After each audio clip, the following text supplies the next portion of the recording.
All right, so this week in Pax Dei, we got achievements, we've got birds, an update to bows, as well as the permission system, a change in how the verse updates are going to be coming out, as well as a lot more. Today had a lot of news, or this week even had a lot of news coming out for it. We're going to cover all of that and a little bit more. So hello and welcome back, all of you amazingly professional consumers of Pax Dei and Pax Dei related content out there. I'm Altari, the professional gamer, and this is another episode of the Pax Friday Review, the show where we talk about all the fun, interesting, new, and exciting information that has come out for Pax Dei over the last week. Like I said, we got a lot of information, actually. It looks like bows are going to be getting that much needed update, that love that so many of you in the comments have been asking for. We also got new details on an achievement system that's coming into the game, what that is going to look like. We have, with the bow update, also just this really cool, such a cool little feature. It's just a target that tells you the score when you hit it with our arrows. It's such a simple thing, but it's such a cool little piece of information. But we also have got bows with the thing that you shoot bows with being birds, and a couple of other things with relations to just how patches are coming out, as well as some new decorations and chat options too. So we're going to jump into that. That's going to be over on the official Discord. But before we do, I just want to give a special shout out and a thanks to all of our channel members who are financially supporting the channel. We couldn't do all the cool things that we do in the community without your support. And also, if you're looking to just help out and you don't want to be a channel member, the best way to do that is by hitting that like button, subscribing so you get notified whenever we come out with new Pax Dei and Pax Dei related information, or sharing this video with any of your friends who are interested in learning more about Pax Dei. On another thing, just channel news wise, a lot of you came into the comments and said that you wanted to get more dungeon run through guides, and I have a special thing to announce. We went ahead and just recorded all of the rivulets with a group of people last week, almost immediately after the comments started coming in. So you can expect to see those videos coming out in the near future, as long as the quality is up to the professional standard of this channel. And I'm looking forward to it. It's a great way for new players and old players just to come listen. It's about 30 minutes each run, and it's just a good time. So we're going to go ahead and get over to the official Discord to take a look at all of these new updates that are coming. I will see you all over there. All right, and here we are on Pax Dei's official Discord server. And earlier this week, we got a notification. Hello, Paxians. We've officially entered the debugging phase for R47. Now, you might be asking what R47 is, and they actually talk about this in a little bit more detail further down in the post. And specifically, the developer team over at Mainframe is considering most likely changing from their verse naming approach and converting more into just this RXX update for patches. So with that being said, we're probably going to be doing away with like the Homestead patch or the Alliance patch, and now we're going to be seeing a lot more just smaller updates coming out as things are ready, rather than waiting until we can bundle all of these features together and then release them when it's appropriate. So that is actually a really interesting initial thing coming out of this update, is that we're potentially no longer getting verses, and we're gonna instead be leaning into this R version of updates. I think ultimately this is probably a decently good thing for the game overall, especially when they're working on these bigger features that it's not clear when they'll be able to get them done, because there are some back-end things they're working on. Rather than holding back all of these other features that they have, they can kind of push those out whenever they're ready and then move into these larger features when they're ready as well. I think what they've also realized is that the verses aren't necessarily just bringing a lot of players back into the game, like having a verse come out and waiting for forever to just get stuff out, and then have it come out and not really see a massive effect on player base or an increase in the number of players. I think this is actually a pretty good strategic move on them to just start releasing content when it's ready, rather than trying to bundle it together, because it's going to make the current player base feel like there's more stuff coming out and there's more new things. And if I'm being completely honest, R46 was probably one of the best small updates that they've ever done. It did a lot of improvements to the game. I mean, not only just graphical improvements, but overall quality of the game just took a massive leap forward with R46, and R47 seems to be following up with that in a couple of ways. First and foremost, we're going to be getting birds finally, and you can actually see a couple of those birds down here, as well as a new update to bows as well. Now, obviously, they're not going to add birds unless bows have better functionality to them. So fletching and archery are going to be getting improvements in addition to new bows coming online as well. And then they're also going to be bringing in an achievement system, which is going to, one, be in an attempt to help new players and guide them in a way, but then also for older players and veterans to go and get all of the achievements to start achievement hunting. You can bet your bottom dollar that we're going to be going and doing all of the achievements at some point in time or another. I have a feeling it's going to be mostly just going and killing some elite mobs and doing some other things, but there might be a couple of Easter eggs in there too, which I'd be excited to uncover with all of you on this channel.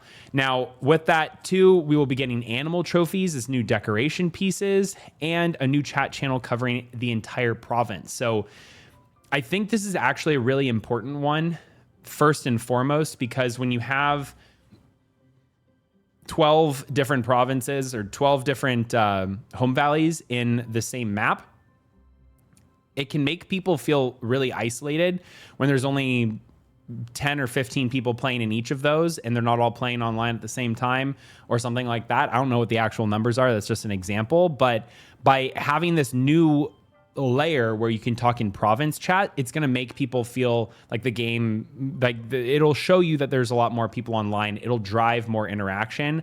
I would even say that I think they should go even a step further and have like a hub chat or something like that for the server where you can see people chatting in like the actual server chat or province chat or home valley chat, and then your clan chat, party chat, and local chat. I think all of that is a really good idea, and it's really going to drive a lot more social interactions too. Now, other than that, one feature that they're still trying to figure out and get their hands around, which it might come into R47, it might not, it sounds like, is this new permission system. And the reason for that is because the whole backend, which we can't see, is getting reformatted to adjust to all of these different permissions. And because they're going to be transitioning all of these other players over from the original permission system into the new one, they have to be very careful. They don't want to accidentally grant someone permissions that shouldn't, or have something go catastrophically wrong when they do that migration.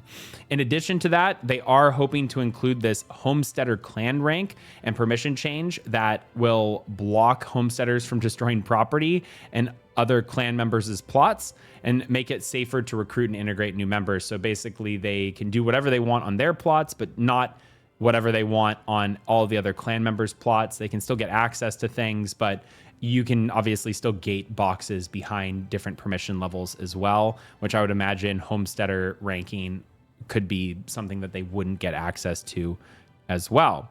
Now, we did get these pictures here. We have some really nice just bird images here, and it's going to be fun to be shooting these down from the sky, which you can actually see here. And one of the interesting things as well is this is a new example of the bow mechanic and the bow aim, which is going to be talked about in a lower update here. But then we also have new recurve bows, including some of the what I would imagine to be are some of the special like warded versions or equivalents of those pieces too.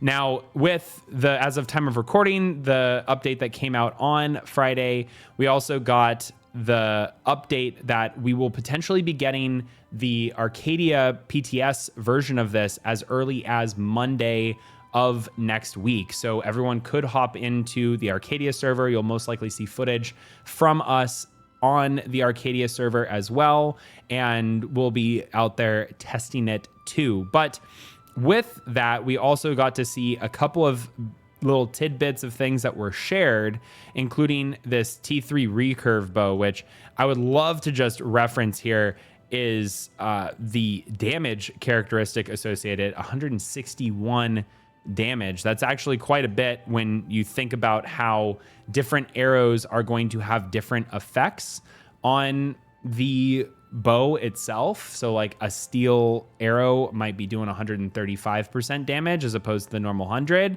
So if you're doing 135% and your skill is doing pretty well, well, guess what? You're probably going to be hitting close to 250 damage per. And this is piercing damage, which is a different type of armor characteristic that some mobs have or don't have. So that's going to be really, really interesting to see there. Now, in addition to that, they also have a new reward system, which is going to help early players understand how to play the game, and they're going to get rewarded with grace. So you can see this notification system along with it's almost like a quest line, but it's really just something to give you an understanding of how to play the game, and you get a one-time grace boost when you do. I actually really, really like that, and it's giving players a reward. What I think would be ideal is if you go through all of these initial kind of quest liney, trainee type things, and by the end of it, you have enough grace to buy an entire grace plot worth of grace. So you can spend the 400 grace to get one plot if you finish it. If you don't finish it, then, I mean, you could still earn grace accordingly as well. But then we also have these different other kind of achievements that you can do too, where you get part of the required materials to craft some of this stuff. And, you know, I actually really like how this achievement system is kind of panning out, and you're getting rewards for doing some of it. Now, this is kind of a lean away from giving players quests, and now the achievement system kind of is giving players quests, but you don't have an NPC to give you quests. But either way, I think they're still figuring that out too. I still like where we're at with it. And then last but certainly not least, it's this bullseye right here that they now have for players. And when you actually hit it, you get this bullseye, 10 points when you're actually marking it and how many points you're getting. It's going to be a nice little mini game. All of the RPers are going wild over this. Festivals, archery competitions, everything is going to be super fun, and I'm really excited for that. But either way, those are the updates that we have for this week. Like I said, a lot of really cool additions, and we don't have to really wait altogether that long. It sounds like sometime next week we are going to be getting this update into Arcadia. We'll be able to test it out. I would say probably before the middle of July, we're going to have access to it, and we're going to be able to start playing it on the live servers as well. And that doesn't mean that new content isn't coming down the road. And it's going to be really awesome when a lot of this stuff comes online. And I just think these achievements are going to be so fun. It's going to be so fun to kind of piece through all of these. And ideally, some of this will lead to unlocks and other things that we can more veteran players can look forward to down the line as well.